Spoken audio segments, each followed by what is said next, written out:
जी जी जी doctor साहब, मैं बात करूंगा कि हम जब बात करते हैं यौम यकजहती के हवाले से अपनी अफवाज के साथ दिफा और अपनी सिक्योरिटी फोर्सेस के साथ जो बॉर्डरों पे कुर्बानियाँ दे रहे हैं, इस वक्त भी LOC के ऊपर आप देख लें या जिस जगह पे भी देख लें, दिफा वतन के लिए अपनी जानों का नजराना पेश कर रहे हैं।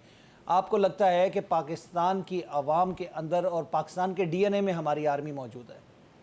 जी अल्हम्दुलिल्लाह। मैं देखा हूँ कि देखो, जिस तरह अभी एयर मार्शल साहब बात कर रहे थे कि हमारी फोर्सेस ने, आप देखें कि 47 के बाद से मल्टीपल टाइम्स अल्हम्दुलिल्लाह इस मुल्क का दिफा किया और इसके एक एक चप्पे का दिफा किया और हमेशा से अल्हम्दुलिल्लाह हमारे सर फ़ख्र से बुलंद किया।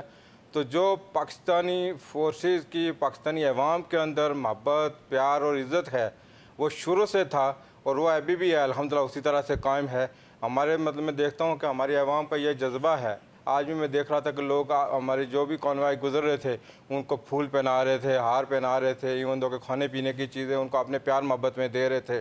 तो बहुत सारी चीज़ें अपनी मोहब्बत का इज़हार कर रहे थे। पे जहाँ पे गांव या किसी देहात के करीब फोर्सेस के मोर्चे थे वहाँ पे पहुँचा रहे हैं। बिल्कुल पहुँचा रहे हैं। और इवन दो के मतलब वो रात उनके साथ खड़े होकर मतलब उनकी कोशिश होती है कि हम इनके साथ मोर्चे में भी टाइम गुजारें, लेकिन ज़ाहिर है वो उनकी SOP नहीं होती तो उनको मजबूरन वापस भिजवाना पड़ता है।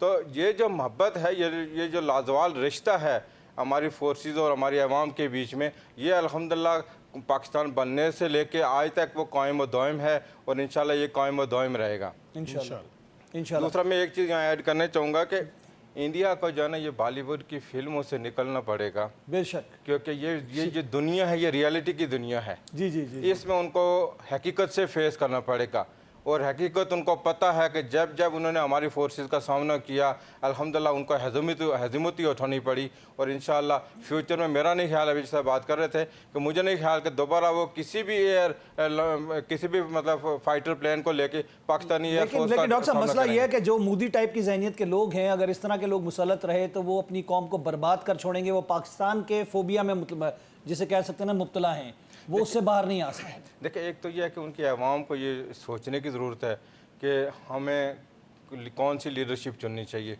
उनको वो लीडरशिप चुननी चाहिए जो उनको उनके मुल्क को डेवलपमेंट की तरफ ले जाएं। अभी भी आप देखें कि उनके मुल्क के जो 80% उनकी जो पॉपुलेशन है वो जो बिलो द पॉवर्टी लाइन है। उनके पास न खाने का है, न पीने का है, न सोने का है, इवन दो टॉयलेट्स अवेलेबल नहीं है, टॉयलेट्स अवेलेबल नहीं है। तो इनको फोकस ये होना चाहिए कि उनको अपनी आवाम की बेहतरी के लिए सोचनी चाहिए। पाकिस्तान की आबादी से ज़्यादा लोग उधर फुटपाथ पे सोते हैं रात को। 80 करोड़ से ज़्यादा उनकी जो पॉपुलेशन है वो पॉवर्टी लाइन से नीचे है। तो आप इसका अंदाज़ा लगा सकते हैं कि कितने लोग गुर्बत में वहाँ पे ज़िंदगी गुजार रहे हैं। सिर्फ चंद 2-3 लोग जो कि अमीर हैं जिनका नाम लेके वो दुनिया को बताते हैं। उसके अलावा आप अपनी जनरल पॉपुलेशन को देखें कि वो किस तरह से ज़िंदगी गुजार रहे हैं। तो डेफिनेटली अगर वो अपने लिए कोई अच्छी लीडरशिप चुनेंगे जो मुल्क के लिए सोचेगी, जो जंगी जुनून से बाहर निकलेगी, और मेरा हाल है अगर वो डेवलपमेंट के बारे में सोचेंगे तो उनके लिए भी बेहतर होगा और उनकी नेबरिंग कंट्रीज़ को भी सुकून मिलेगा।